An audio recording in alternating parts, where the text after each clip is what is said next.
Tu as bossé pour un programme financé par la NASA. Tout à fait. Hallucinant, c'était quoi ce programme? Ce qu'on faisait, c'est qu'on faisait de la modélisation des environnements d'environnement de chirurgie. On faisait de la chirurgie virtuelle pour pouvoir envoyer lors d'un vol, d'un long vol spatial sur Mars ou ailleurs, pouvoir mettre à bord un chirurgien sur l'équipe de, je sais pas, 8, 10, 12 astronautes.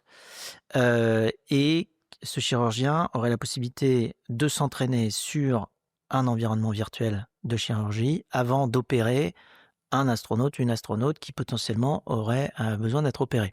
Quand tu es chirurgien, il y a, je sais pas, 300, 500, 1000 opérations différentes que tu peux faire quand tu es chirurgien. Oui, c'est Voilà. clair. Il y a des chirurgiens pour la tête, c'est pas les mêmes que pour le cœur, que Bien pour sûr. la main, que pour le genou, Ouais. que pour le doigt de pied.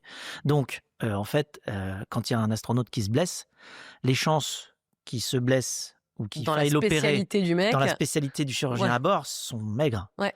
Donc, il y a de fortes chances qu'au moment où il faut opérer la personne, bien que le chirurgien soit chirurgien, il n'ait jamais fait l'opération. Bien sûr. Et donc, quand tu n'as jamais fait une opération que tu dois faire pour la première fois En urgence. Dans l'espace. sur un bonhomme, tu as moins de chances de réussite que si tu as déjà fait l'opération avant.